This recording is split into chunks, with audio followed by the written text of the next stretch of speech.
The Colorado Shakespeare Festival started on the University of Colorado campus over 100 years ago. Though their main season shows are popular, their educational tours of schools have reached thousands of kids from kindergarten to high school. Well, the CSF has been doing a touring Shakespeare program for many years, longer than I've been here. In 2011, the festival's education department had an idea. So they learned about our work with the schools and came to us to talk about bullying and ask if we couldn't give them some help and instruction around what the bullying problem was like. I originally went to them thinking, I don't know, they'd recommend a couple of books for me to read about bullying or something, and they were really excited about partnering on this. So it's been a great collaboration. We've learned a whole lot about Shakespeare and a whole lot about violence prevention.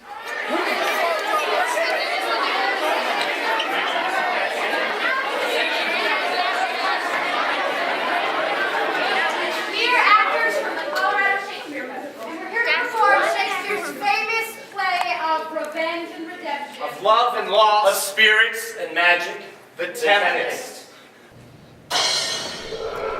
After 12 long years of plotting revenge, Prospero finally has a chance to get even on his shipwrecked enemies for the terrible things they did to him years ago. Be sure! Tonight thou shalt have crowns! But as he considers the consequences of his actions, Prospero decides to forgive his enemies instead. And to entreat thee, pardon me my wrongs. The rarer action is in virtue than in vengeance. That basically means to us, it's so much harder to choose to do the right thing, to exercise our humanity. It is so much of a more evolved choice to say, instead of getting even, I think I'm just going to walk away from this cycle and end it. Bullying prevention is very important.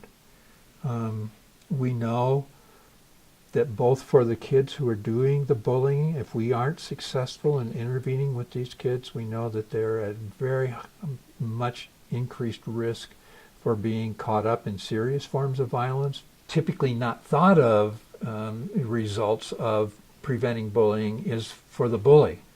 Because if we can't intervene successfully with them when that first starts happening, then they're going to be on a life course trajectory, which is going to involve a lot of problem behavior. I was a bully a little bit.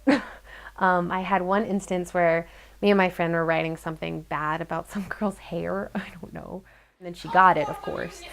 And she was really upset. And I felt so bad. I felt so guilty. But I'm really glad, actually, that I had that experience. Not that I did that to her, but that I had the experience of doing something wrong, realizing it, and trying to apologize for it. The CSF troupe performs a condensed version of The Tempest for the whole school. Oh, dear Father, make not too rash a trial of him, for he is gentle and not fearful. Silence! One word more will make me chide thee and not hate thee. What? Dost thou think there are no more such apes as he, having seen but him at Caliban? Foolish wench, to most of men this is a Caliban. Speak! Not you for him. Come, away! Let your indulgence set me free.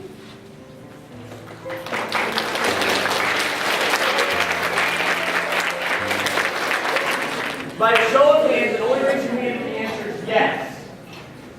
Did you guys notice any particular moments of violence or mistreatment of other characters or vengeance in this play? Did anyone notice anything? Good, you were watching. Wait, okay, hands down. Another question. How many of you have seen something like what we saw here with violence and mistreatment in school or in your life? No? Your life? Yeah, for your honesty, okay? Then the actors go into classrooms and do a workshop with the students to talk through the concepts We within the talked about someone play. in the show that had the first grudge that really started everything off. Who was that? Prospero. Now I want you to hold on to this nice and tight. You're going to keep it taut, but but you're not trying to pull it out of anybody's hand. She's got the rodeo grip on it. Okay, so we've got Prospero. Who's a Prospero want revenge with? We work with the center on basically saying, okay, what are some of the most important things that you want kids to know about violence prevention? And then we also had the Center for the Study and Prevention of Violence. We had we had someone from them come and talk to us about it, and then we had a big packet of bullying information and how to deal with it, and their tips on stopping the cycle of violence. In the workshop, the actors promote an anonymous tip line called Safe to Tell that kids can use to report bullying and violence. I feel like if I had had a program like this come to my school, just for the sake of learning about a step-by-step process, and to have that boom, boom, boom, simple layout, I think would have really helped me. We asked them, after this workshop, are you more likely to report bullying, which is one of the goals of the project, and 85% of them said, yep, they were. So that's a success in my eyes. Oh, keep going, keep going. All right, that's not. It's getting stuck over here, right? Yeah. So now we add the third element. Zap. Now what zap means is if you just say whoosh, whoa to me, and you just say whoa to me. Okay, ready? Whoosh. Now say it like you're saying it. Ready? Ready? Whoosh. Whoa. Whoosh. Whoosh. Whoosh. Zap. We're trying to use Shakespeare to get kids thinking about patterns of violence in their own lives. I just love that we're using Shakespeare to do this, that we're not kind of writing a play about violence prevention, because I think that could come across as pretty hokey. I had some initial reservations about elementary kids, picking up on a Shakespeare play and understanding what was actually happening and whether that was a bullying event. It's clear to me that they do. Does my other mouth call me? I would say the hardest part is adjusting to the age levels, because, every age level reacts completely differently to this show and really to any show. They laugh at different jokes. They understand different concepts. Shut up my thoughts. I find they are inclined to do so. Go, sleep. I, my lord, will guard your person while you take your rest and guard your safe.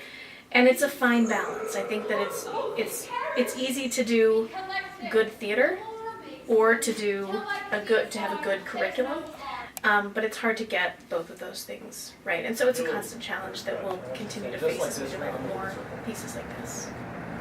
What is something you feel for someone when you have a grudge against them? What's an emotion you might feel? Anybody? Hatred. Now that's a big one. Stand up for me. Hatred. So you can't stand this person anymore. Come here. And I want you to hold on to her wrist just like that. Now you're not trying to choke the life out of her wrist. Just make sure you're holding it nice and tight. Both hands. Both hands. So now you're just not going to let her move her arm very well. You're not. In middle school is where it really started, especially for girls. I think that's where it really starts. But it seemed to me in middle school like they were really attacking the boys, bullying, which was mostly physical, which was not at all what the girls were dealing with, and that they didn't really have a way to address that. Middle school girls it's all talk. Sadness. Well, let's all stop for a second. Sadness. Now, when someone is angry at you, or when you're angry at someone, do you sometimes feel a little sad inside? Why do you think that is? You don't feel liked, that could be part of it. Maybe that you're angry because you've been hurt. We have only anecdotal evidence at this point, but the popularity of that presentation at the Tempest, I think, is pretty good indication that it's being well received by schools and by kids. Whether it actually reduces the incidence of bullying in a school, we honestly don't know.